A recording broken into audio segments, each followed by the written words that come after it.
Yes ma'am. हाँ ऋषिका। हाँ बेटा लास्ट लेक्चर अपना क्या क्या हो गया था, इस बार हम लोगों ने कुछ तो बात की थी ना, तीसरी कसम के लिए बोला था क्या मैंने? हाँ हम्म। हाँ मैम। और मैम बोला तो मैंने आपको वाक्य में से थोड़े डाउट्स भेजे हैं, मतलब काफी, मतलब वो आधुनिक व्याकरण में से। किसमें बेटा? ये आधुनिक व्याकरण में से मैंने वाक्य के डाउट्स भेजे हैं, वाक्य प्रैक्टिस किया मैंने। ओके, मुझे भेजा है डाउट। हाँ मैम। मैम मेरे को ग्रामर में डिफिकल्टी होती है। ग्रामर में डिफिकल्टी हो रही है बेटा? ग्रामर का जो पिछली बार आपने पूछा था, मुझे इसमें से पूछ के तो समझ में नहीं आया कि उसमें पूछा क्या गया है। ये वाक्य भेद वाला जो आपने पूछा था ना, वो मुझे ये सामने कुछ लिखा ही नहीं कि क्या है, लेकिन फिर भी मुझे जो समझ में आया मैंने आपका ये किया है सॉल्व। आपके पास है क्या वो जिससे आपने पूछा था? अब जैसे हाँ मैम। ये वाले में तो क्लियर है कि संयुक्त वाक्य में बदलिए, जिसमें सन लिखा हुआ कि किस सन में ये क्वेश्चन पूछा गया था। ठीक है, तो उसमें जैसा ये था, वह फल खरीदने बाजार गया। मैम आप ये कहाँ से बता रहे हो? क्या बेटा? ये वाला आप कहाँ से बोल रहे हो? मतलब मैंने पहला पेज जो भेजा है वो ग्रीन कलर का है। अभी मैं ये तीनों का ये ली थी ना बेटा, प्रिंट आउट लेकर फिर आज मैंने। मैंने और भी थोड़े भेजे आपको। अच्छा, आज का ये सेम चीज है या कुछ अलग है? ये सेम भेजा है, प्लस जो अभी मैंने और सॉल्व किया था वो भी। अच्छा सेम। ये वाक्य भेद ही है कि कुछ और भी था का? वाक्य भेद के ही है सब। सारे वाक्य भेद के ही है। ठीक है, तो अभी ये वाला देख लो, फिर उसके बाद में उसको देखकर बताती हूँ उसका क्या है। ठीक है। हाँ इसमें मैम। इसमें आपका जो आप किया है, निम्नलिखित वाक्यों को सरल वाक्यों में बदलिए।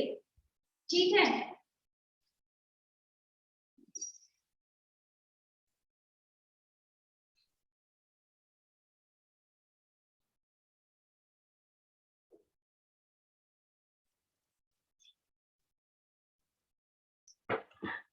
हाँ, तो इसमें रहेगा साधारण वाक्य सरल वाक्य में बदलना है। तो यह वही बच्चा है जिसे बैल ने मारा था, ये कौन सा वाक्य है? मैम इसमें 13, 16 और 18 वाले में डाउट है। क्या बेटा? ओके, 13, 16, 18 बस इसी में डाउट था। हाँ मैम, मतलब ये कन्वर्जन्स करने में मेरे को प्रॉब्लम आती है वाक्य में। ओके, तो ये 13 वाले में देखो, जापान में चाय पीने की एक विधि है जिसे चानो यू कहते हैं। ये तो आपके क्वेश्चन चैप्टर में था ना, तो नहीं ये अभी नहीं हुआ है, ये तो लास्ट में आएगा। ठीक है, तो इसमें ये वाला रहेगा, जापान में चाय पीने की विधि को चानो यू कहते हैं। ठीक है, इसमें सरल वाक्य है कि जापान में चाय पीने की विधि को चानोयू कहते हैं, ये इसका सरल वाक्य है। हम चाय पीने की विधि या चाय पीने की एक विधि? नहीं नहीं, चाय पीने की एक विधि है, इसमें कहा बेटा आपको इसको सरल बनाना है ना। हाँ तो मैम वो एक टाइप की विधि है ना, बाकी और अलग अलग टाइप की भी होंगे, इसके लिए एक। नहीं, एक से मतलब नहीं है, चाय पीने की विधि वो चानोयू कहते हैं, वहां पर जापान में चाय पीने की विधि को ही वही बोलते हैं। एक विधि दो विधि नहीं है उसमें, वो चाय पीने की विधि को चानोयू कहते हैं। मैम मतलब यहाँ बुक में बोला है, बुक में एक लिखा हुआ है आंसर में। तो इसमें ये भी कर सकते हैं ना बेटा, चाय जापान में चाय पीने की एक विधि को चानोयू कहते, फिर भी तो सरल वाक्य ही रहेगा ना। हाँ हाँ, तो एक लगा सकते, उससे कुछ ऐसा तो नहीं कि वो संयुक्त वाक्य में हो जाएगा या मिश्र वाक्य में, वो सरल ही रहेगा। तो जापान में चाय पीने की एक विधि को चानोयू कहते हैं, ये भी लग जाएगा आपका। हाँ ठीक है। मैम। हाँ। इसके बाद 16 वाला आप बोल रहे हो ना, आप जो कुछ कह रहे हैं बात बिल्कुल सच है, तो इसमें आपको सरल बनाना है। आप आप सब। सच कह रहे हैं। हाँ, आप आप सच कह रहे हैं या फिर आप सब कुछ बिल्कुल सच कह रहे हैं, उसमें कुछ सरल वाक्य ये भी है। आप सब कुछ बिल्कुल सच कह रहे हैं, या ये ज्यादा बेटर है, और आप सच कह रहे हैं वो भी चलेगा। ठीक है। हाँ हाँ, फिर 18 में है, जब सूर्योदय हुआ तो चिड़िया चहचहाने लगी। सूर्योदय होने पर चिड़िया चहचहाने लगी, इसका सरल वाक्य ये होगा, सूर्योदय होने पर चिड़िया चहचहाने लगी। हम होते ही बोल सकते हैं, क्या? सूर्योदय होते ही बोल सकते हैं। नहीं, होते ही चिड़िया चहचहाने लगी, फिर वो आपका दूसरा उसमें आ जाएगा, ये सम्मिश्र में थोड़ा सा। क्या? फिर ये होते ही चिड़िया चहचहाने लगी। एक सेकंड रुको, मुझे फिर से पूरा सेंटेंस। जब सूर्योदय हुआ तो चिड़िया चहचहाने लगी, सूर्योदय होते ही चिड़िया चहचहाने लगी। बेटा देखो होता क्या है, थोड़ा सा सेंटेंस से आपका ऊपर नीचे होता है, यहाँ पर एकदम जो एग्जैक्ट आपका ये बनेगा सरल वाक्य, वो आपका होने पर बनेगा। होते ही चिड़िया चहचहाने लगी, तो वो थोड़ा सा आपका उसमें आ जाएगा संयुक्त वाला। जैसे ही चिड़िया सुबह हुई चिड़िया चहचहाने लगी, होते ही चिड़िया चहचहाने लगी नहीं सही बन रहा है आपका, सही सेंटेंस बनना चाहिए। जैसे कभी कभी क्या होता है, एक शब्द को आप लिख सकते हो लेकिन सेंटेंस करेक्ट होने के लिए आप उससे कहीं सही आपका इससे बन रहा है कि सूर्योदय होने पर चिड़िया चहचहाने लगी।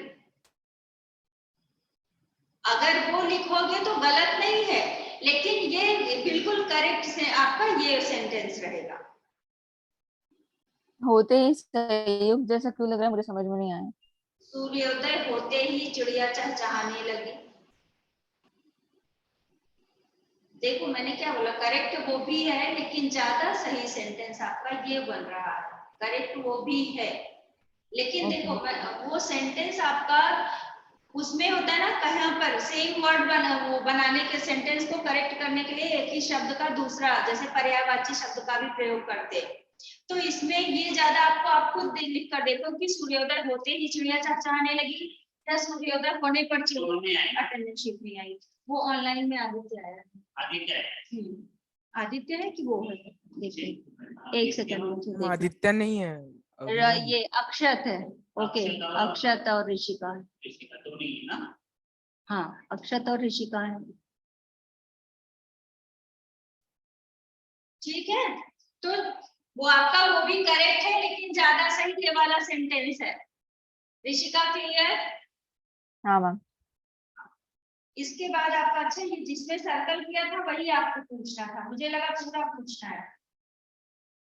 ठीक है, फिर है आपका ये क्या था इसका बनाना, मुझे समझ में नहीं आया क्योंकि इसके ऊपर कुछ लिखा हुआ नहीं था, लेकिन फिर भी मैंने गेस करके किया कि शायद ये मिश्र वाक्य है। वह फल खरीदने के लिए बाजार गया। मैम संयुक्त है ये, एक मिनट, कौन सा वाला पेज आप बोल रहे हो? बेटा इसमें पेज नंबर भी तो नहीं है, मैं प्रिंट आउट निकाली थी, मुझे वो मोबाइल का नहीं क्लियर हो रहा था तो मैं प्रिंट आउट निकाली अभी। तो टोटल 3 पेजेस है, आप कौन से वाले पेज पर पढ़ रहे हो? तीन है, तीन में से जो साइड साइड से आया था ये है, तो मैं कैसे बताऊं, पेज नंबर भी तो नहीं है बेटा इसमें। दो ऐसे में, कैमरा में दिखा दो। दो में तो आपने सन, दोनों में आपने सन लगाया हुआ है, ये वाला है देखो मैंने प्रिंट आउट निकाला भी, ऐसे कैसे समझेगा। दो में आपका सन दिख रहा है कि इस सन में ये पूछा गया, ठीक है, और इसमें ये दिख नहीं रहा कि किस सन में पूछा गया है क्या है।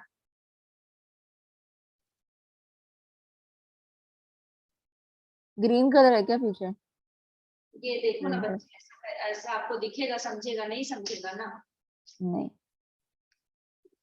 दो में सन लिखा हुआ है कि किस सन में पूछा गया, और पेज 162 ऊपर लिखा है इस वाले के। बेटा अभी मुझे मोबाइल का भी मैंने प्रिंट आउट निकाला है, एक सेकंड मुझे देखना पड़ेगा।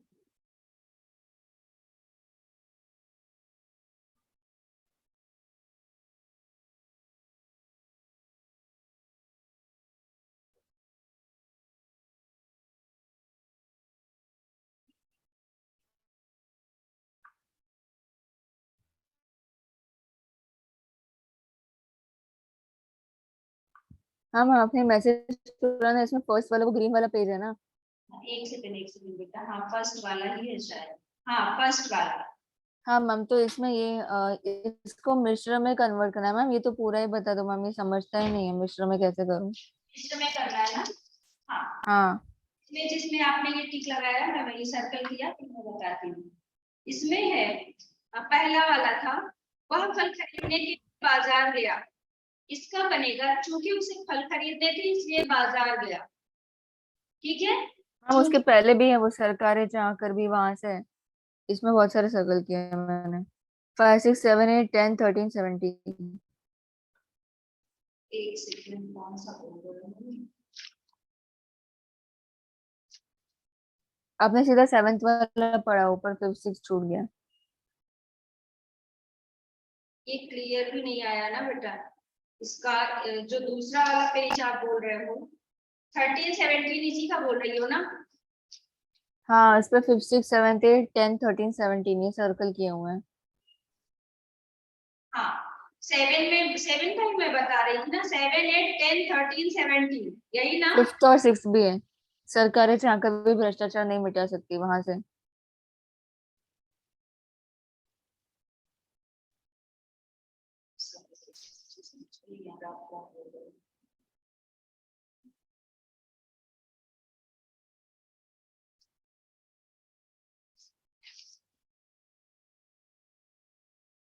ये वाला तो आपका क्लियर हो गया ना, जिसका हम लोग किए डिस्कस, वो तो समझ में आ गया ना। अभी हाँ वॉइस भी बेटा मुझे क्लियर सुनाई नहीं देती है, तो मैं ऐसा गेस कर करके थोड़ा सा बता रही हूँ। इसमें से किस वाले का आप बोल रहे हो? ये वाला 7 8 10 13 17 एक पे लगा हुआ है, उसको मैं आपको बता रही हूँ। हाँ मैम, उसमें 5th और 6th भी है ऊपर। सरकारें चाहकर भी भ्रष्टाचार नहीं मिटा सकती। आपने ये वह फल खरीदने के लिए बाजार गया, वहां से पढ़ा ना, उसके ऊपर और 2 सेंटेंसेस है। या तो मैम ऐसे ओरल डिस्कस कर लेते हैं, सरकारें चाहकर भी भ्रष्टाचार नहीं मिटा सकती, इसको हम मिश्रण में कैसे करेंगे। इसको मिश्र वाक्य में हाँ, ऐसे सरकार। बोल सकते हैं क्या, यद्यपि सरकारें चाहती हैं तथापि। हाँ, उसमें देखो अभी बेटा मुझे आपका सेंटेंस क्लियर नहीं आ रहा है, मैं सिर्फ इतना बताऊंगी कि आपको चूंकि जो जो सो जब तब मतलब जैसे तैसे, ये ऐसा लगा के होता है पहली चीज। और दूसरी चीज होता है ये समझने का कि एक वाक्य पर जो दूसरा वाक्य डिपेंड होता है तो उसको हम कहते हैं मिश्र वाक्य। जैसे मालिक ने बताया था कि कल छुट्टी है, सिंपल सा वाक्य है इसलिए मैं इसका एग्जांपल दे रही हूँ। तो मालिक ने बताया था कि कल छुट्टी, कल छुट्टी क्या है, प्रधान उपवाक्य है। और मालिक ने बताया था ये गॉड है। तो इस तरह से बताया था कि आ रहा है तो भी वो आपका मिश्र वाक्य में ही आ रहा है। भले ही उसमें ज्यों त्यों जब तब जैसे तैसे नहीं आ रहा, लेकिन ये कैसे पता चल रहा है कि एक वाक्य दूसरे पर डिपेंड है, यानी वो मिश्र वाक्य है।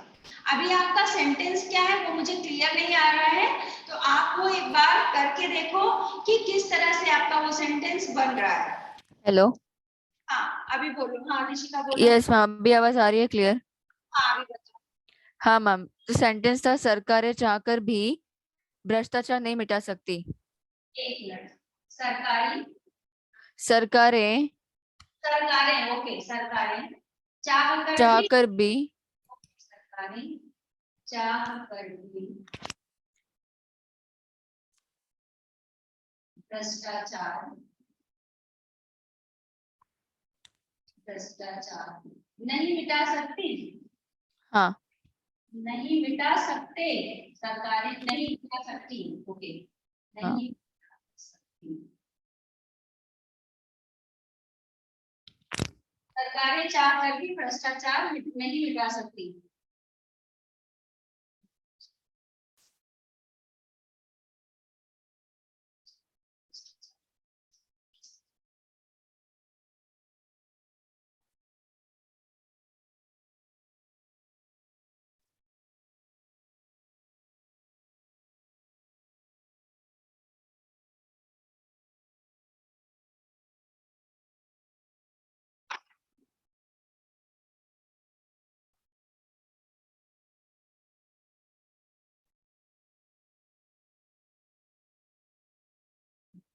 मैम ऐसा हो सकता है सरकारें जब चाहे तब भ्रष्टाचार नहीं मिटा सकती।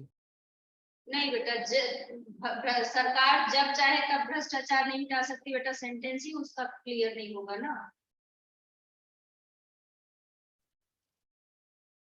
इसको हम लोग बनाएंगे, सरकारी चाह कभी भ्रष्टाचार नहीं मिटा सकते। किंतु किसमें आता है? संयुक्त में ना? हाँ, संयुक्त में आता है। सरकार चाह, एक मिनट, सरकार चाह कर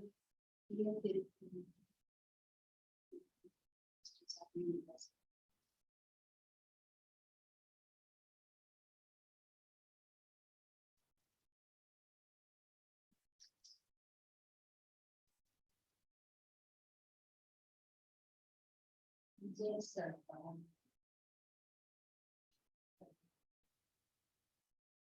एक सेकंड, इसका सेंटेंस बनाने में थोड़ा मुझे ये समझ।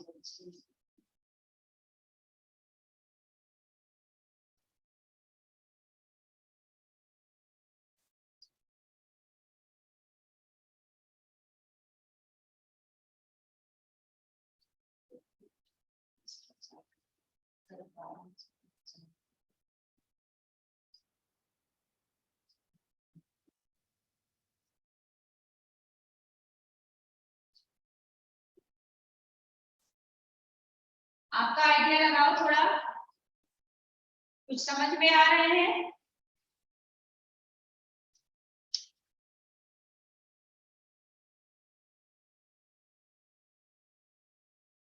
मैम यद्यपि तथापि कहाँ लगता है? हाँ, यदि लगा सकते हैं, यदि सरकारें चाहें तो भी भ्रष्टाचार नहीं मिटा सकती, करेक्ट रहेगा ये। मैम यदि नहीं, यद्यपि और तथापि का यूज कहाँ पे होता है? इसी में होता है। यद्यपि सरकारें चाहती हैं तो भी भ्रष्टाचार नहीं मिटा सकती। यद्यपि मतलब जबकि, ठीक है, तथापि मतलब तो भी। यद्यपि मतलब जबकि सरकारें चाहती है तो भी नहीं, लेकिन वो सेंटेंस अलग लाएगा बेटा, सरकारें चाह कर भी भ्रष्टाचार नहीं मिटा सकती। हाँ मैम, मतलब उसको ऑल दो और बट ऑल्सो होता है ना, वो तो यहाँ पे तो वो यूज नहीं हो सकता। नहीं, अभी नहीं करेंगे तो हमारी सरकार हाँ, ये ऐसा आएगा, ये भी हमारी,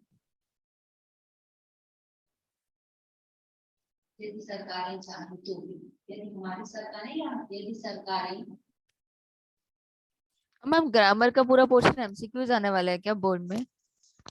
बेटा अभी आप लोगों का सैंपल पेपर नहीं आया है ना, सैंपल पेपर हाँ। आए तो उसमें एमसीक्यूज में आएंगे। वैसे ज्यादातर सीबीएसई वालों का है कि वो एमसीक्यू, जैसा कि मैंने शायद पहले भी आपको क्लास में बताया है कि ये आपके 40 मार्क्स के एमसीक्यूज होते हैं, जिसमें ग्रामर तो आता ही है।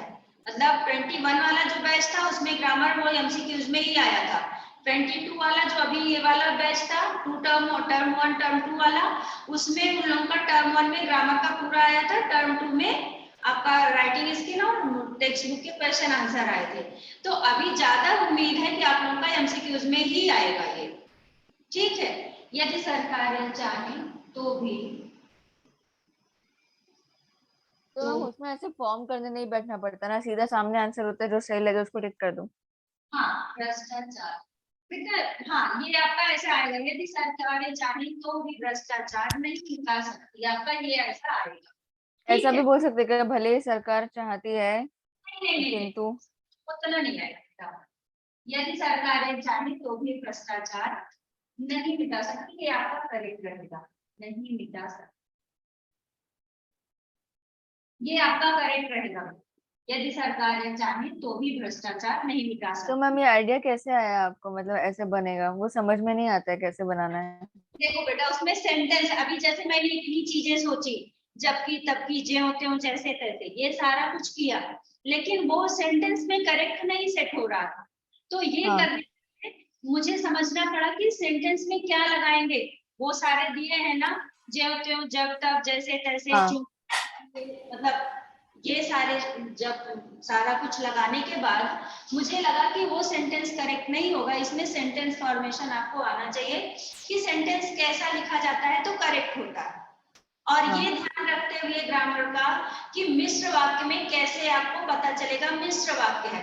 अब यहाँ पर देखो, यदि सरकारें चाहें, ठीक है, हाँ तो भी भ्रष्टाचार नहीं मिटा सकती। हो गया ना, भ्रष्टाचार नहीं मिटा सकती आपका प्रधान है, और ये क्या है, गौड़ उपवाक्य। मतलब इस पर ये डिपेंड है कि सरकारें चाहेंगी तो भी नहीं मिटा पाएंगी। यही है ना, कौन सा वाला किस पर डिपेंडेंट है? ये बेटा ये वाला प्रधान है और ये वाला डिपेंड है। ठीक फर्स्ट है, वाला यदि सरकारें चाहें। हाँ, यदि सरकारें चाहें ये आपका डिपेंड है, और नहीं मिटा सकती ये आपका प्रधान है। आप मतलब भ्रष्टाचार नहीं मिटा सकती अपने आप में एक सेंटेंस हो सकता है, पर वो सरकारें चाहे आधा रह जाता है इसलिए। हाँ, यदि वो सही है, यदि सरकारें चाहें तो क्या है, वो अधूरा है ना, पूरा करने के लिए आपको ये लगाना है, और ये लगाएंगे तो ये आपका प्रधान है और ये आपका, और ये गौड़ है। आप एक बार वो देखो ना, इसमें जो आपको डेफिनेशन लिखाई गई है मिश्र वाक्य की, और उसमें एग्जाम्पल्स भी दिए गए बेटा, सिर्फ आपको सेंटेंस बनाना आना चाहिए वो सारे शब्द के साथ, कि किस शब्द के साथ कौन से ये लिखेंगे तो करेक्ट आएगा। और ठीक, मैम इस वाले सेकंड वाले को हम प्रधान क्यों बोल रहे हैं? क्या बेटा? सेकंड वाले को ही हम प्रधान क्यों बोल रहे हैं? बेटा ये प्रधान इसलिए बोल रहे हैं कि ये उस पर डिपेंड है ना, ये उस पर आश्रित है, यदि सरकारें चाहें। तो ये अभी वाला भी तो उस पर आश्रित है ना, मतलब दोनों एक दूसरे पर डिपेंडेंट हो गए ना। बेटा डिपेंड कैसे, सरकारें चाहेंगी तभी तो मिटाने की बात कौन कर रहा है, सरकार कर रही है ना। हाँ हाँ, तो ये आपका डिपेंड मतलब सरकार चाहेगी, ये आपका, और ये आपका प्रधान है, मतलब उसको मिटाना है, ये प्रधान है और ये चाहेगी। ठीक है, बुक में एक एग्जांपल जो मैं बार बार आप लोगों को, छोटा सा है इसलिए मैं बार बार बताती हूँ, कि मालिक ने बताया था कि कल छुट्टी है। अब मालिक ने बताया था, वो उनका हो गया गौड़, और कल छुट्टी है प्रधान। समझ आया? उसी तरह से तो ये भी है बेटा कि भ्रष्टाचार नहीं मिट सकता, और उसका ये गौड़ है यदि सरकारें चाहे। अच्छा, मतलब वो कंप्लीट लग रहा है और ये इनकम्प्लीट, इसके लिए वो गौड़ है और ये प्रधान है। हाँ, आप एक बार पूरे डेफिनेशन को ध्यान से पढ़ो तो आपको समझ में आए। अभी इसको अलग अलग कर, संयुक्त वाक्य में क्या बताया है कि दोनों वाक्य साथ में जुड़ते हैं, लेकिन अलग कर दो तो अलग सेपरेट हो जाएंगे। उसको अलग करने से सेंटेंस पर कोई प्रभाव नहीं पड़ेगा, सिर्फ वो और इसलिए परंतु क्योंकि ये सारा लगाकर जुड़ जाता है। लेकिन जब हम उसको अलग अलग करते हैं तो अपने आप में कंप्लीट रहेगा। लेकिन यहाँ पर देखो, यदि सरकारें चाहें, फिर ये आपका इस पर आश्रित हो जाएगा कि भ्रष्टाचार नहीं मिटा सकते। ठीक है, हाँ मैम। अभी थोड़ा सा आप जितना पढ़ रहे हो पढ़ो, इसके बाद आपका ये सैंपल पेपर आ जाएगा। मुझे ज्यादा है 99% ऐसा है, अगर सीबीएसई वाले बेटा कुछ ना कुछ मस्ती करते रहते हैं, हर बार चेंज करते हैं, तो अगर ऐसा कुछ नहीं किया तो आपका एमसीक्यूज में ही आने वाला है। लेकिन उसके लिए थोड़ा तब भी आपको समझना ही रहेगा, ये जब तक ये चीज नहीं समझोगे तब तक आपका एमसीक्यूज में भी क्लियर नहीं होगा। हाँ हाँ, और इतना डिफिकल्ट नहीं, मतलब आप इतना परेशान मत हो, आपका हो जाएगा। ठीक है, सिर्फ उसकी डेफिनेशंस पढ़कर समझो कि कैसे होता है। ठीक, हाँ मैम। इसमें अभी आपका जो और भी है, ये जैसे आपने लिखा है, मतलब इसमें सर्कल किया है, मैंने एक दुबले पतले व्यक्ति को भीख मांगते देखा। हाँ, ये आपका सरल वाक्य है। इसको मिश्र में बनाओगे तो मैंने एक दुबले पतले व्यक्ति को देखा जो भीख मांग रहा था। ठीक है, मैंने एक दुबले, ऐसा बोल सकते हैं, मैंने एक ऐसे दुबले पतले व्यक्ति को देखा जो भीख मांग रहा था, कि इसमें ऐसे और जो आ जाएगा। हाँ, ये और भी फिर मैंने ये वाला मार्क किया था, नेता चारों ओर फैली हुई महंगाई को खुद मानते हैं। एक सेकंड, कौन सा बोल रहा बेटा?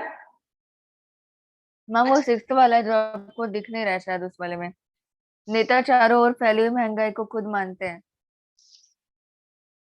हाँ, मुझे दिख तो नहीं रहा इसमें। नेता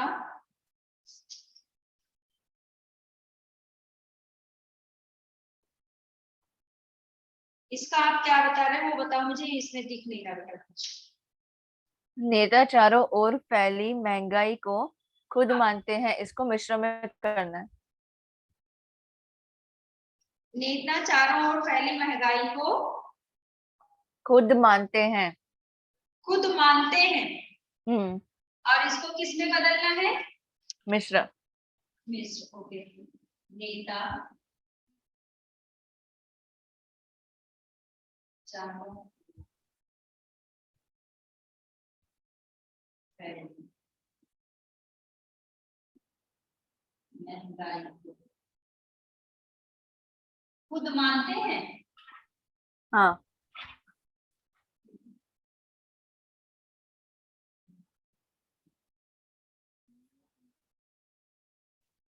इसको मिश्र में बदलना है ना, नेता चारों ओर फैली महंगाई को खुद मानते हैं।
जो नेता है वे चारों तरफ फैली महंगाई को खुद मानते हैं।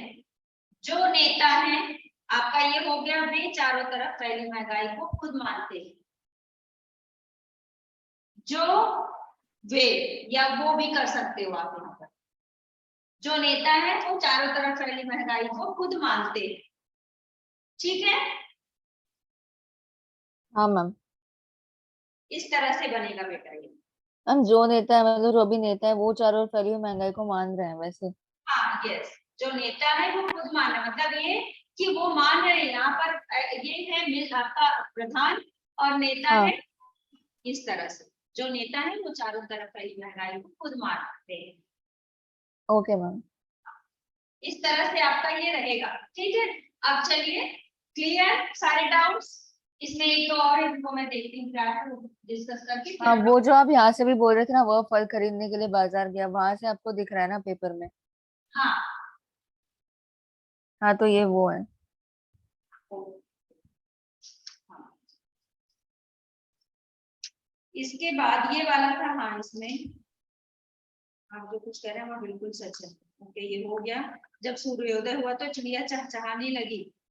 इसका था आपका, जब सूर्योदय होने पर चिड़िया चहचहाने लगी। इसका साधारण सरल वाक्य में बनाना था ना बेटा। जब सूर्योदय हुआ तो चिड़िया चहचहाने लगी। हाँ मैम, वो वाला पेज हो गया ये। आप ठीक, जो यहाँ से पढ़ रहे थे ना, वह फल खरीदने के लिए बाजार गया, वहां पे से। फल खरीदने के लिए बाजार गए। ओके हाँ, ये हाँ, वह फल खरीदने के लिए बाजार गया। ये क्या है? सरल वाक्य है। इसको बनाना मैंने अपने समझ से किया कि शायद आपको ये मिश्र वाक्य में, क्योंकि इसके पास कुछ लिखा नहीं था।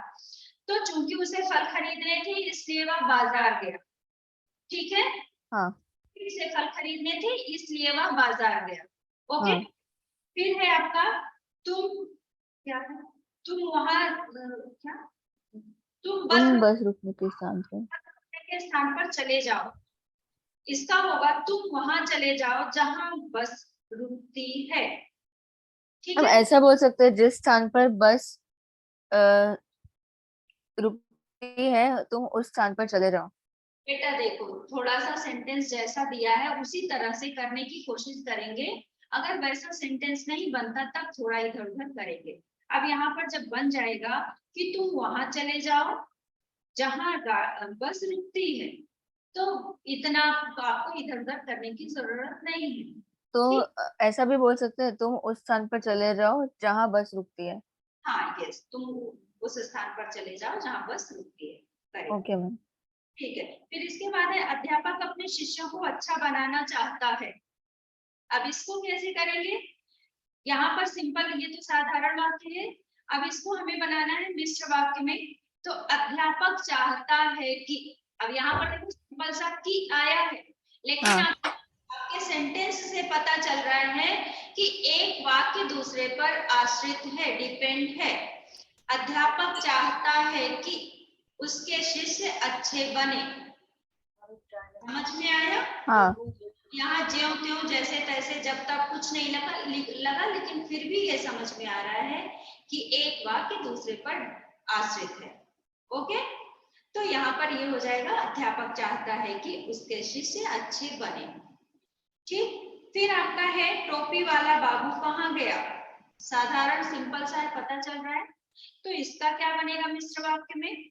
जिसने टोपी पहन रखी थी वह बाबू कहाँ गया। ठीक है, मिश्र वाक्य में जिसने टोपी पहन रखी थी वह बाबू कहाँ गया, टोपी वाला बाबू कहाँ गया, तो जिसने टोपी पहन रखी थी वह बाबू कहाँ गया, या फिर जिसने टोपी पहनी थी वह बाबू कहाँ गया।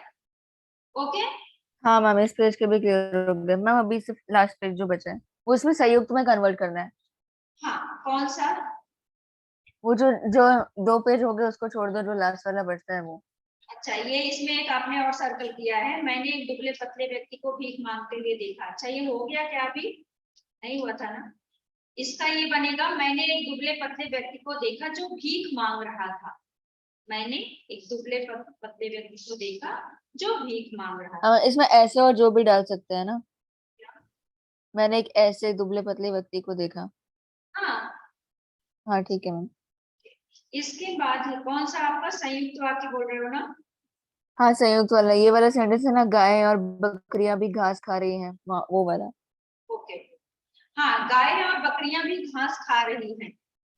इसमें बेटा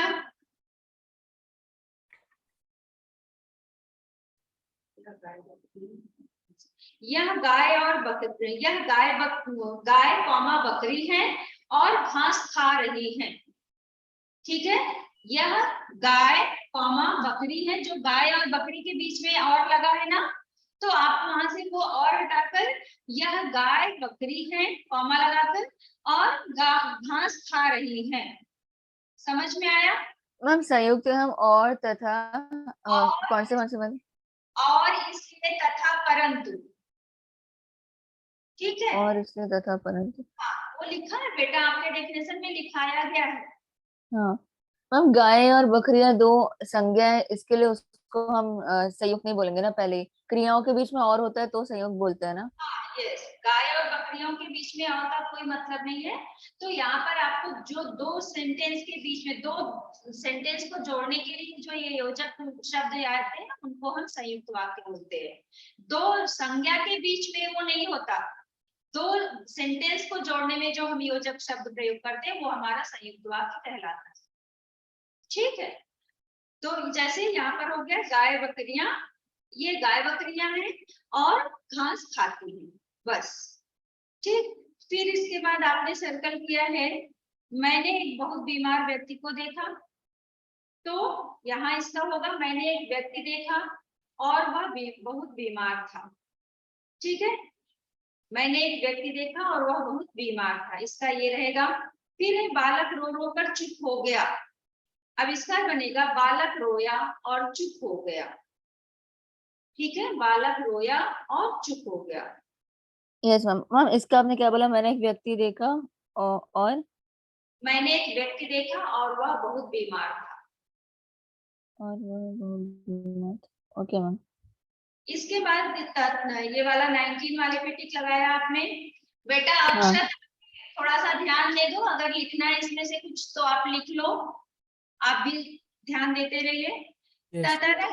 ततारा की व्याकुल आंखें बामीरों को ढूंढने में व्यस्त थी, इसका बनाना है ना। ततारा की आंखें व्याकुल थी और वामिरों को ढूंढने में व्यस्त थी। बेटा एक मिनट, तातारा की व्याकुल आंखें बामीरों को ढूंढने में व्यस्त थी। ओके, तातारा व्याकुल था और उसकी आंखें बामीरों को ढूंढने में व्यस्त थी। ओके, ये वैसा करेक्ट। भी बोल सकते हैं ना, जैसा मैंने बोला, तताना की आंखें व्याकुल थी और वामिरों को ढूंढने में व्यस्त थी। हाँ चलेगा। तातारा की आंखें व्याकुल थी और वामेरों को ढूंढने में व्यस्त थी। हाँ ये भी सही है। ठीक। तो इस तरह आपको मेन है देखना है कि सेंटेंस कैसा करेक्ट, मतलब वो सेंटेंस फॉर्मेशन भी आपको देखना बेटा, ऐसा नहीं कि कुछ जब तब लगा दिया सेंटेंस बन ही नहीं रहा है, तो ये भी ध्यान में रखना। ओके। हाँ मैम। अभी अभी मैम ये यहाँ पे एक चीज मिस हो गई, यहाँ पे एक पेज में मैंने ये भी मार्क किया था, वह बालक जो गड्ढे में गिर गया था बचा लिया गया, उसे संयुक्त में कैसे करेंगे? कौन सा बेटा, इसी में से? नहीं मैम, वो वाला पेज था ना जिसमें वो आपको दिख नहीं रहे थे ऊपर के दो सेंटेंसेस, उसमें था नीचे, वह बालक जो गड्ढे में गिर गया था बचा लिया गया। एक मिनट बेटा, मुझे देखना है।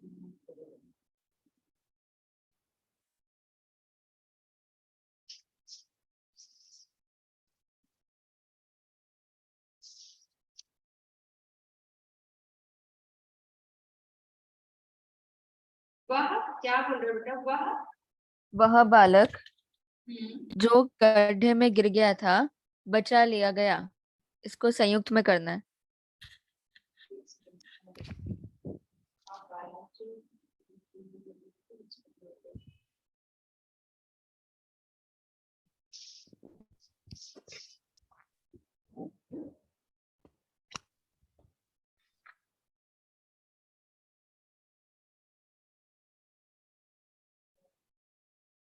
मुझे ऐसा कोई सेंटेंस ही नहीं दिख रहा है। एक मिनट तो मैम आपने अभी सेंटेंस सुन लिया तो उसके बेसिस पे बता दूं।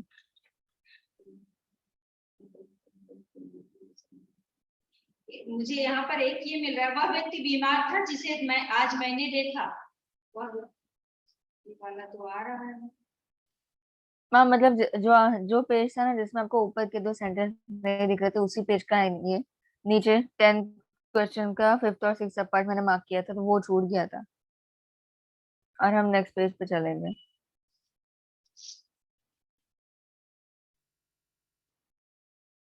मुझे इसमें भी नहीं वो दिख रहा फिलहाल। क्या बोल रहे हो आप, सेंटेंस बताओ फिर मैं बताती हूँ मुझे। वह बालक जो गड्ढे में गिर गया था बचा लिया गया। वह बालक जो गड्ढे में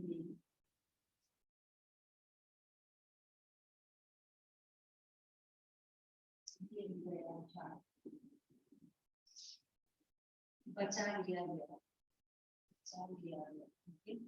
किसमें बदलना है? संयुक्त।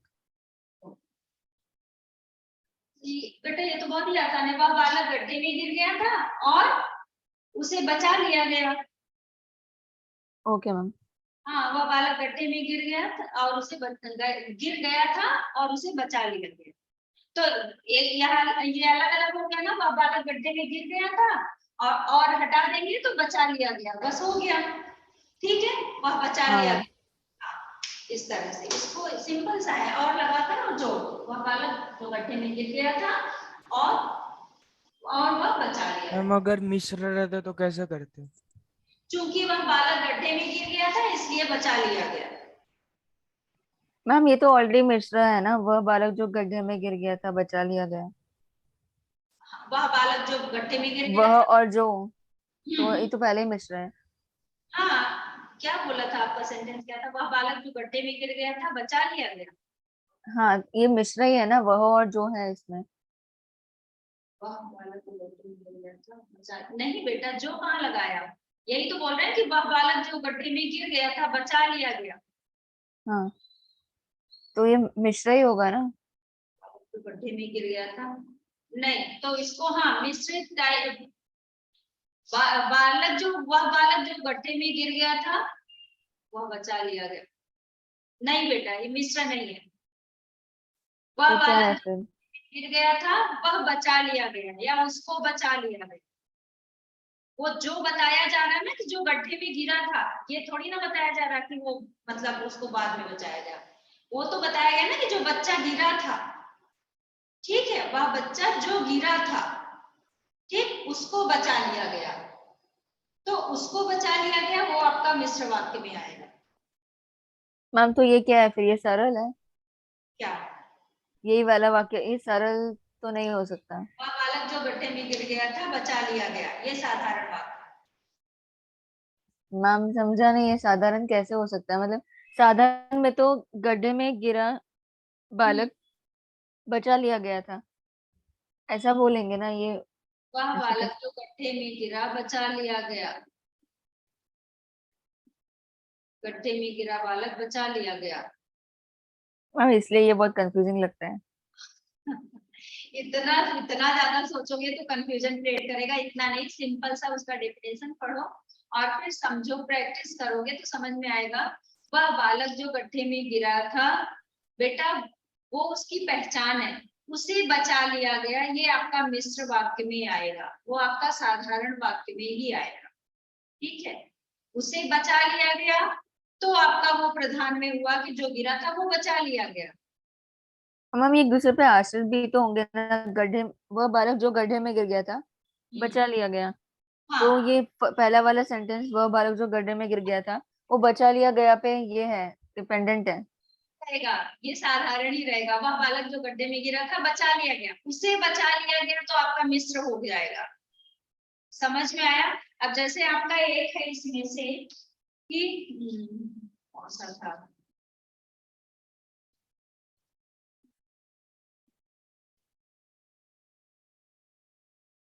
संयुक्त का, पिताजी की इच्छा के कारण मुझे छात्रावास जाना पड़ा। अब इसको आप कौन सा वाक्य बोलोगे? क्या पिताजी की इच्छा के कारण? हाँ, मुझे अब ये छात्रावास, संयुक्त होगा, नहीं के बच्चे, कारण। ये सिंपल वाक्य है, साधारण वाक्य है। कैसे? पिताजी की इच्छा के कारण मुझे जाना पड़ा, सीधा सा सिंपल सा बेटा, पिताजी की इच्छा थी इसलिए मुझे जाना पड़ा, तब आपका संयुक्त होगा। के कारण संयुक्त में नहीं आएगा। नहीं नहीं नहीं नहीं, तुम्हारे कहने पर सब मान गए, ये आपका सिंपल वाक्य है। तुमने कहा और सब मान गए, वो आपका संयुक्त वाक्य है। ठीक है, आप बहुत ज्यादा बेटा इसको थोड़ा, आपके पास जो बुक है ना वॉल्यूम है उसमें पढ़ो या ग्रामर कोई बुक है और पढ़ो। सबसे पहले जो लिखाया गया डेफिनेशन है उसको समझो और उसको एकदम ऐसा अच्छे से याद कर लो। ठीक है, इतना डिफिकल्ट नहीं बेटा जितना आपको लग रहा है। और ये अगर लग रहा है तो थोड़े दिन इसका पीछा छोड़ो, 2-4 दिन, एक हफ्ते के बाद फिर से पढ़ो, तब समझ में आएगा। जब एक बार किसी चीज के बहुत पीछे पढ़ो तो वो और ज्यादा कॉम्प्लिकेटेड होते जाता है। तो थोड़ा दिन उसको साइड में रखकर बाकी चीजें पढ़ो, उसके बाद फिर से उसको उठाओ और फिर वो अपने आप समझ में आ जाता है। Okay ma'am. मैम इतने मैंने भेजे, इसके आगे मैंने और थोड़े भेजे थे, वो मैं खुद ट्राई करती हूँ, अगर उसमें कुछ नहीं समझा तो मैं आपसे पूछ लूंगी। हाँ चलेगा चलेगा, नेक्स्ट लेक्चर वो मैं देखूंगी। मेरे पास आपने भेजा है, मुझे टाइम बेटा एक्चुअली मेरे पास टाइम का थोड़ा सा ऐसा रहता है, तो मैं हाँ नहीं कर पाती। मैं देखूंगी टाइम मिला तो, नहीं तो नेक्स्ट लेक्चर आप बताना, मैं देखती हूँ। हाँ हाँ मैम। और मैम मोस्टली सितंबर के सेकेंड वीक में एग्जाम होगा, और उसमें ना ये ग्रामर के चारों चैप्टर आने वाले हैं, मुहावरे, पदबंध, वाक्य और क्या, समास। तो चारों आपका हो चुका है। हाँ मैम हो चुका है, लेकिन इसमें जो डिफिकल्टी आती है ना वो मैं आपको बीच में भी कभी डाल दूंगी, क्योंकि मतलब फ्राइडे फ्राइडे का वेट करूंगी ना तो उसमें टाइम निकल जाता है, इसलिए। ओके, तो सुनो, अगर आप उसको सब रिवाइज करो, जितना आपको कराया गया उसको समझो। ठीक है, फिर आपको कुछ अगर उसमें समझ में नहीं आता, कुछ डाउट है तो आप उसको पूछो। ठीक है, मुहावरे में आपको सिर्फ पढ़ना है, समझना है, जितना लिखाया गया है उसको समझो। अर्थ को उसके मतलब आप वाक्य बनाना, सबसे पहली चीज वाक्य बनाना, अर्थ आना चाहिए आपको। मैंने ये बताया कि नहीं बताया कि आपका जो मुहावरा है सबसे पहले आप उसका अर्थ लिख लो, भले ही क्वेश्चन में ना लिखा हो कि अर्थ लिखकर वाक्य बनाइए, लेकिन तब भी सबसे पहले आप अर्थ लिख लो, तो आपको समझ में आता है कि कैसा अर्थ बनेगा, क्या इसका क्या वाक्य बना सकते हैं। ठीक है, अर्थ लिखने के बाद आप वाक्य बनाने जाएंगे तो आपको अर्थ दिखेगा तो आप करेक्ट वाक्य बनाओगे, नहीं तो बच्चा सोचता कुछ है और वाक्य बनाने के टाइम सब गड़बड़। और जो मुहावरा है वही आपके वाक्य में आना चाहिए, ये हमेशा याद रखना, अर्थ कभी नहीं आना चाहिए। ओके, जो हाँ मैम। मुहावरा है आपके वाक्य में वही मुहावरा ही आना चाहिए। जैसे आंखों का तारा, मोहन अपने माता पिता के आंखों का तारा है, ये नहीं बहुत प्यारा, उसका मीनिंग है बहुत प्यारा, तो ये नहीं है इस वाक्य में आपका कि मोहन अपने माता पिता के को बहुत प्यारा है। उसको आंखों का तारा ही। ये सब चीज का ध्यान रखते हुए आपको मुहावरे लिखना है। समास भी आपको क्लियर ही है, एक बार रिवाइज करना, फिर कुछ डाउट रहेगा तो आप पूछ सकते हो। ठीक है, आज हम लोग नया चैप्टर शुरू करने वाले हैं, तीसरी कसम। पढ़ाया जा रहा ना स्कूल में? पिछली बार आप लोगों में से किसी ने तो बोला था। हमारे स्कूल में तो मनुष्यता आज मैम ने स्टार्ट किया, तीसरी कसम बाद में होएगा। बेटा मनुष्यता तो हो चुका है ना आपका यहाँ पर? हाँ, यहाँ पे हो चुका है, स्कूल में आज स्टार्ट हुआ। तो ठीक है, मनुष्यता आप स्कूल में पढ़ो, वो यहाँ पर तो मैम हो चुका। हमारे यहाँ पे हुआ है क्या बेटा? कसम। तीसरी कसम हुआ है ना? हाँ, तो आज हम लोग वही करेंगे, तीसरी कसम। तीसरी कसम जो ये है, ये एक मूवी है। तीसरी कसम के शिल्पकार, तीसरी कसम के, इसको थोड़ा इधर को लिखूं, नहीं तो पूरा नाम नहीं आएगा।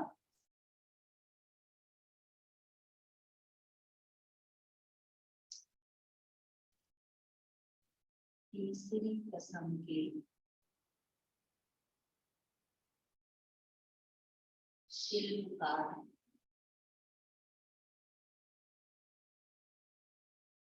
शैलेंद्र, यही है अक्षर। हाँ। हाँ, तीसरी कसम के शिल्पकार ये शैलेंद्र। अब यहाँ पर तीसरी कसम एक मूवी है।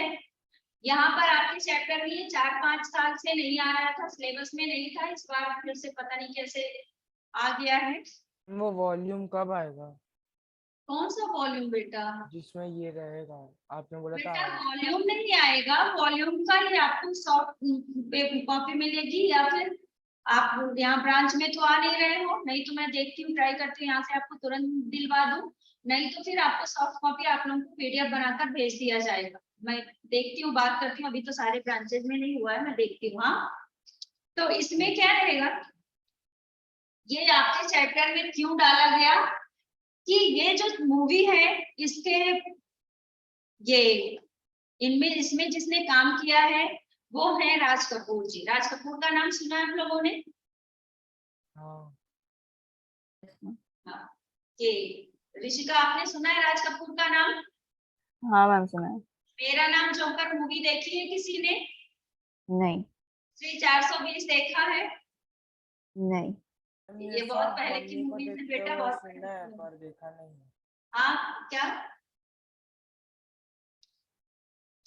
ओके, तो ये मूवी जो है इसमें राज कपूर जी ने काम किया है, और वहीदा रहमान का नाम सुना होगा तो उन्होंने काम किया है। इसमें बड़े इतने अच्छे एक्टर और एक्ट्रेस ने काम किया, उसके बावजूद इसके जितने गाने थे सब बहुत ज्यादा सुपरहिट थे, लेकिन इतना सब होने के बाद भी ये मूवी फ्लॉप गई। क्यों?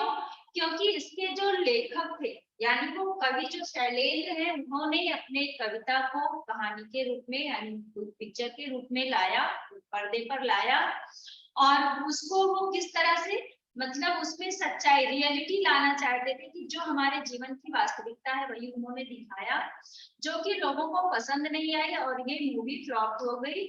और ये इसमें कहानी में बताया गया है किसके बारे में, शैलेंद्र जी के बारे में। ठीक है, कि उन्होंने उनको ये बताया था राज कपूर जी ने कि ये मूवी मतलब लोग पसंद नहीं करेंगे, लेकिन उसके बाद भी उनको पैसे की लालच नहीं थी और उन्होंने इस फिल्म को बनाई। ठीक है, अब चलो आते हैं हम लोग मेन चैप्टर पर, और उसके पहले लेखक के बारे में पढ़ेंगे।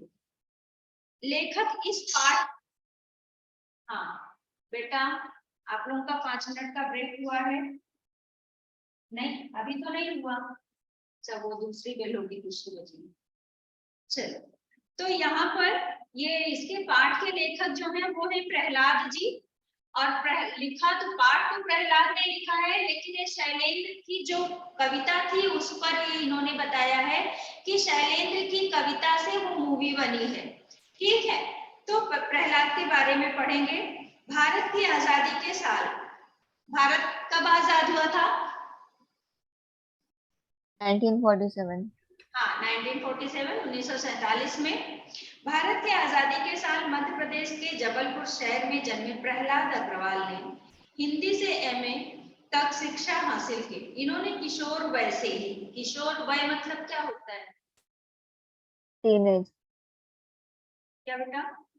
मैम टीनेज बोलते हैं ना, 13, 14, 15। हाँ, यस यस, किशोर मतलब टीनेज और वय मतलब उम्र, आयु। ये मराठी शब्द है लेकिन इसमें लिखा है।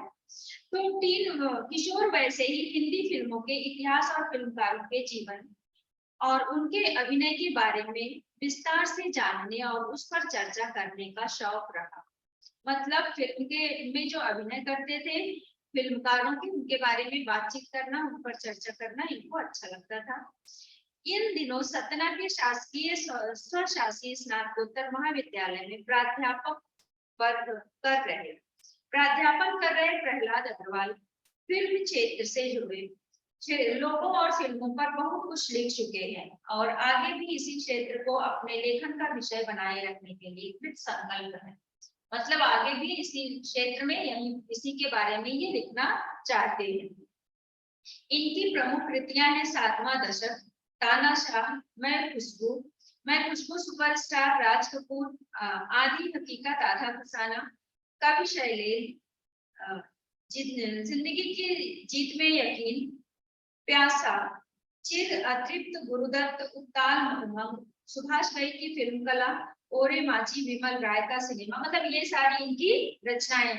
महाबाजार के महानायक, 21वीं सदी का सिनेमा, ये सारी इनकी रचनाएं हैं।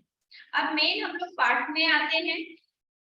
सतना के शासकीय, ये जो सेंटेंस है इसका मतलब क्या है? सतना शासकीय। शासकीय, शासकीय मतलब कानून, जो ये गवर्नमेंट का होता है ना। हाँ। तो शासकीय स्वशासी स्नातकोत्तर विद्यालय में प्राध्यापन कर रहे हैं, मतलब ये टीचिंग कर रहे थे और उसके बाद प्राध्यापन कर रहे प्रहलाद अग्रवाल फिल्म क्षेत्र से जुड़े लोगों और फिल्मों में बहुत कुछ लिख चुके थे। मतलब वो शिक्षा, ये टीचिंग भी करते थे और वो फिल्म के बारे में और उनके बारे में, लोगों के बारे में लिखते भी थे। ठीक है। यस मैम, कृत संकल्प मतलब उनको आगे भी यही करना था ना, इनके बारे में लिखना था। मतलब आगे वही करने का उन्होंने संकल्प लिया था, मतलब मन में विचार किया था, सोचा। Okay ma'am. इसके बाद है, अब ये थोड़ा सा चैप्टर, ये बहुत ऐसा मतलब पुरानी मूवी का है जो कि आप लोगों को पता भी नहीं है, तो इसमें क्या बताया गया इसके पाठ पर प्रवेश भी देख लीजिए। साल के किसी महीने का शायद ही कोई शुक्रवार ऐसा जाता हो जब कोई ना कोई हिंदी फिल्म सिने पर्दे पर ना पहुंचती हो। मतलब साल में हर शुक्रवार को कोई ना कोई मूवी रिलीज जरूर होती थी, पर्दे पर ना उतरता, मतलब वो रिलीज जरूर होती थी हर शुक्रवार को। इनमें से कुछ सफल रहती हैं तो कुछ असफल, मतलब उसमें से कुछ तो बहुत ज्यादा लोग पसंद करते हैं, कुछ को नहीं पसंद करते तो फ्लॉप हो जाती है। कुछ दर्शकों को कुछ अरसे तक याद रह जाते हैं, कुछ को वह सिनेमा घर के बाहर निकलते ही भूल जाते हैं। लेकिन जब कोई फिल्मकार किसी साहित्यिक कृति को पूरी लगन और ईमानदारी से पर्दे पर उतारता है तो उसकी फिल्म न केवल यादगार बन जाती है बल्कि लोगों का मनोरंजन करने के साथ ही उन्हें कोई बेहतर संदेश देने में भी कामयाब रहती है। यहाँ पर क्या कहा गया कि साहित्यिक कृति को पूरी लगन और ईमानदारी से पर्दे पर, साहित्य की रचना को अगर वो फिल्म में उतार कर लोगों के सामने लाता है तो लोग उससे एंजॉय तो करते ही हैं और उससे उनको कुछ सीख भी मिलती है। ठीक है, अभी आजकल की मूवी जो आती है, मैं नहीं पूरा कहती, सब अपने समय के हिसाब से सब अच्छा है, लेकिन क्या आजकल के गाने और मूवीज में आप लोग को कुछ अर्थ समझ में आता है? उससे कुछ सीख आप ले सकते हो, कुछ नॉलेज मिलता है उससे? नहीं मैम, अक्षर आप बोलो। सब में से नहीं मिलता है। स्पीचलेस। हाँ, उसके गाने गाने सुनो तो बहुत मजा आती है, वो हाँ जाने क्या क्या, लेकिन उसका अर्थ कुछ नहीं निकलता। अगर आप पुराने गाने ले लो, अब ये सब आपके चैप्टर का है इसलिए मैं आपको मूवी से थोड़ा ऐसा मूवी के बारे में बात कर रही हूँ कि पुराने गाने अगर आपने सुना होगा, रफी हो गए, किशोर कुमार हो गए, मुकेश कुमार हो गए, लता मंगेशकर जी हैं, मतलब ये सारे लोगों के गाने सुनोगे तो उसमें कुछ अर्थ निकलता है। लेकिन आजकल के गाने, हनी सिंह जाने कितने कितने हैं, अभी तो बहुत से हो गए हैं, हाँ, अभी के भी कुछ लोग सिंगर बहुत अच्छे हैं, उनके गाने भी अच्छे होते हैं, ऐसा नहीं है, सब तो ऐसा नहीं है, लेकिन कुछ तो ऐसा गाते हैं कि गाने का बस हू हा पता नहीं क्या क्या हो जाएगा, उस समय अच्छे से बच्चे एंजॉय करेंगे, बाद में उसका मीनिंग नहीं होता है। तो उसी तरह से मूवीज भी पुरानी पिक्चर देखो तो उससे हमको कुछ सीखने को मिलता है, ठीक है, लेकिन अभी की पिक्चर देखकर चले आओ, उसमें कोई मॉरल वैल्यूज नहीं, कुछ भी नहीं, सिर्फ देख लिया और चले आए, जितनी देर देखा उतनी देर एंजॉय किया, बाद में सीखने जैसा कुछ नहीं होता उसमें, ठीक है। तो वही इसमें उन्होंने कहा है, एक गीतकार के रूप में कई दशकों तक फिल्म क्षेत्र से जुड़े रहे कवि और गीतकार ने जब फणीश्वर नाथ रेणु की अमर कृति तीसरी कसम, फणीश्वर नाथ रेणु का नाम सुना है आप लोगों ने? किसका? फणीश्वर नाथ रेणु, बेटा ये भी लेखक है। नहीं।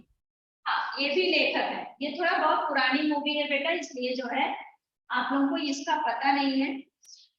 एक गीतकार के रूप में कई दशकों तक फिल्म क्षेत्र से जुड़े रहे कवि और गीतकार जब फणीश्वर नाथ रेणु की अमर कृति तीसरी कसम को मारे गए गुलफाम को सिने पर्दे पर उतारा तो वो मील का पत्थर सिद्ध हुए। मील का पत्थर मतलब सामने का रास्ता दिखाने वाला सिद्ध हुए।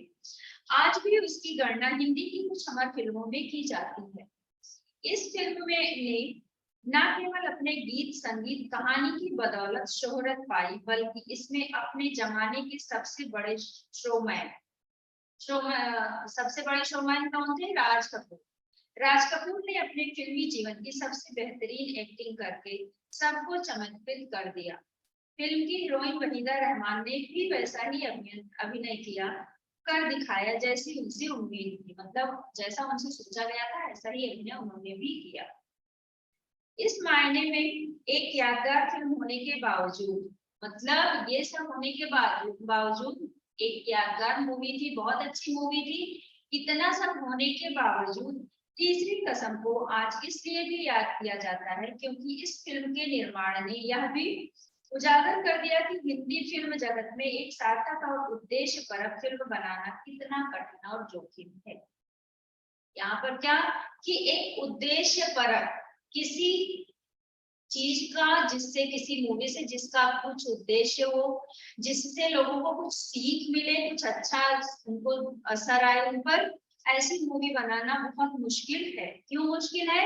क्योंकि आजकल लोगों को ये बहुत ज्यादा कहानी नहीं चाहिए, समझने वाली चीज नहीं चाहिए, सिर्फ ऊपर ऊपर की चीजें चाहिए, ठीक है, जो कि उनको अच्छी लगे। ऐसी कहाँ बहुत सीरियस कहानी बनाओ या बहुत दिमाग लगाने। हाँ बोलो अक्षत, आपने कुछ बोला? ठीक है, 7:30। अच्छा हमारा टाइम हो गया, break time. Okay, break time एकदम घड़ी पे निगाह रहती है। चलो 5 मिनट का ब्रेक ले लो, ठीक है। मैम इसको एक गीतकार के रूप में ये जो सेंटेंस, इसका मीनिंग वापस बता सकते हो क्या? इसका बेटा एक गीतकार के रूप में कई दशकों तक फिल्म क्षेत्र, ये वाला। यस यस, ये फणीश्वर नाथ रेणु जो है वो गीतकार मतलब गीत लिखते थे, गीत गाते थे और फिल्म क्षेत्र से जुड़े रहे कवि और गीतकार ने जब फणीश्वर नाथ रेणु की अमर। ये कौन है? शैलेंद्र जी हैं, जो कि आपके गीत और कविताएं लिखते हैं। और जब फणीश्वर नाथ रेणु की अमर कृति तीसरी कसम, फणीश्वर नाथ रेणु जो है वो कहानी लिखे हैं, ये वाली कौन सी? तीसरी कसम, जो कि ये मूवी में आई। तीसरी कसम मारे गए गुलफाम को सिने पर्दे पर उतारा तो वह मील का पत्थर सिद्ध हुई, मतलब वो आगे रास्ता दिखाने के लिए कि ऐसी मूवी बनाना अच्छा होता है, इस तरह से करना अच्छा होता है। लेकिन वो बाद में क्या होती कि ये मूवी फ्लॉप हो जाती। क्यों? क्योंकि जैसा लोग चाहते, चैप्टर पढ़ोगे बेटा तो आपको समझ में आएगा कि लोग जैसी उम्मीद करते हैं उस तरह से ये स्टोरी नहीं थी इसकी, इसलिए लोग इसको पसंद नहीं किए। जबकि इसके गाने बहुत फेमस थे, बहुत ही लोग पसंद करते थे, लेकिन फिल्म देखना उन्होंने सही नहीं समझा, वो स्टोरी उनको समझ में नहीं आई। चैप्टर को पढ़ते समय बेटा हर चीज को आपको और क्लियर हो जाएगा। मैम तो लिखा शैलेंद्र ने है और उतारा इसको, मतलब सिनेमा में दिखाया ये फणीश्वर नाथ रेणु ने। नहीं नहीं, शैलेंद्र की कविता थी, लिखा है इसको प्रहलाद अग्रवाल, ये चैप्टर को प्रहलाद अग्रवाल ने लिखा है और किसके लिए लिखा है? शैलेंद्र की कविता थी, उसी को सिने पर्दे पर तीसरी कसम के रूप में उतारा गया है। हाँ ठीक ओके मैम। ठीक है बेटा, 5 मिनट का ब्रेक लेकर आप आ जाओ, टाइम पर सब आओ। हाँ ब्रेक चाहिए भी होता है 5 मिनट का। ओके।